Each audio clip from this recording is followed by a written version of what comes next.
Thanks, Sarah. You know, this past weekend, the star-studded remake of the 1949 film All the King's Men hit theaters. Now, so far, the film hasn't drummed up big business at the box office, but that's not likely to hurt the career of one of the film's stars. Recently, I sat down with Kate Winslet and found out that being a great actress isn't her only talent. Nail him up! Nail him up! I tell you what I see. I see a man that had the guts to buck the powers to be.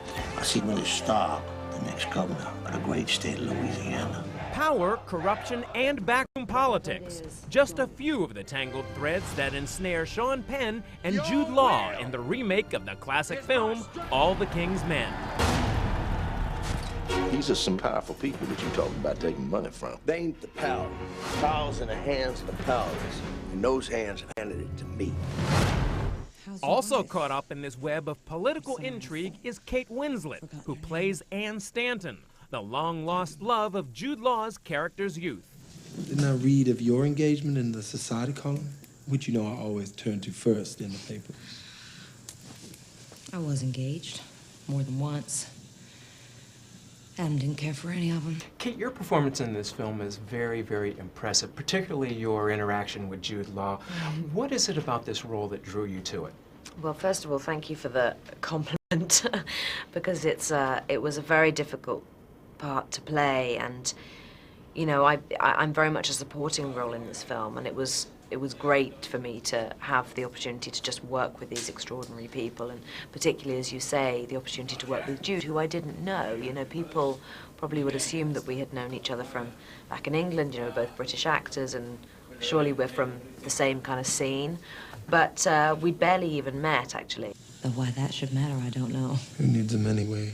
He was more than exciting. He's a wonderful, wonderful, hard-working actor who is, you know, 150% prepared, and he's so much fun. We really had fun. We would laugh a lot, you know, we'd do lots of giggling in the middle of takes when we really shouldn't have been, and, you know, we had to kind of have that because the story is very intense and very, very delicate as well, and the two of us did have to really concentrate on making sure that the love story between these two characters was very, very pure, very, very clear, and very honest, you know, because that's what true love is really about. Well, as you said, this film is very intense in subject matter. So what did you do to unwind after a day on the set, particularly if you're in New Orleans?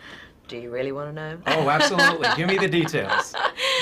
We just, as a cast, I mean, there was always a dinner going on, or Sean was having a dinner, or Jude had found this great restaurant in the Rough Guide to New Orleans, or Jim Gandolfini was wanting to take everybody to Galatoire's. I mean, there was really so much going on, and I had my own little margarita night too. Oh, so very good. Tip back a few, just to relax for a day on the set. Absolutely. You know, now a lot of people who've seen your films know that you're an accomplished singer. You even had a #1 single overseas. I don't know if it was #1. I heard that it was. At least. God, don't! I'm going to start going red in a minute. No, well, definitely wasn't #1. I think that I can correct for you. Even so, in her big screen acting debut in the film Heavenly Creatures, Kate proved she has an impressive singing talent.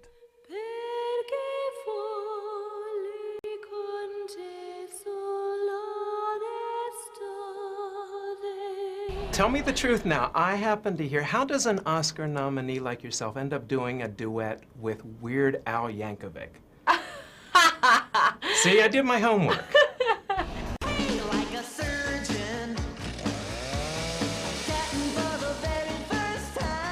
Sandra Boynton, who is a wonderful children's book illustrator and author, put together an album for children, and I know her. She's a wonderful lady, and she said to me, would I do one? And Meryl Streep did the previous one, and I was more than happy to oblige. What was it like working with him? Because you got to have a great sense of humor. I have to confess, we had to record separately because he was living somewhere very far away, so we had to record separately. But you know, what a great privilege to have sung a duet, essentially, with this man. With Weird Al. With Weird Al. You've had a history of doing very artistic, very select films from time to time, and you sort of eschewed the big blockbusters, particularly after Titanic, which was one of the huge ones like that. Would you like to do something, you know, perhaps more in a comedic vein, or something that's pretty fun? Well, I've Funny you should say that.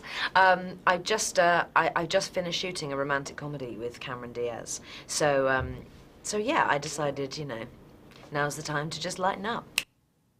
But even though Kate says she plans to have some more fun in her future film roles, she said don't expect to see her singing again on the big screen anytime soon, which is kind of a shame because she's got a great singing voice. That was beautiful. That was in Heavenly Creatures, her first film when she was all of, what, 17 years old? Yeah, around that age, and she just looked gorgeous and sang well in it. Yeah. By the way, that whole thing about the you know, #1 song overseas, it was #1 in Ireland. So, you know, at least she had it over there. You are so funny. When you go do these film junkets, you always do your research. I love that you get little nuggets like that, because she looked absolutely perplexed when you mentioned Weird Al, which I hadn't heard about. She was very surprised. She was like, wait a minute, how did you find this out? And she was wondering, do I talk about it? But then when she got into it, she really had a good time. You know, we both have seen this film, All the King's Men, and it really is unfortunate because she's great in it. So Sean Penn and Jude Law. But I think, do you think a lot of her role wound up somewhere on the cutting room floor? Because it didn't make sense towards the end of the movie. The story goes that the director, Steven Zalian, he had been given by the studio a lot more time to work on this film, almost up to a year. It was supposed to have been released months ago. So you'd think he would have had a much better product after all this extra time, but it ended up being sort of a mishmash. In the first hour of the movie, Sean Penn is great. Second half hour, the screenplay just falls apart. I agree. It's really a shame. It really is. So, hey, thanks for being with us. I look forward to the next interview where you go with all your research. I'll dig up some dirt. Who else sings?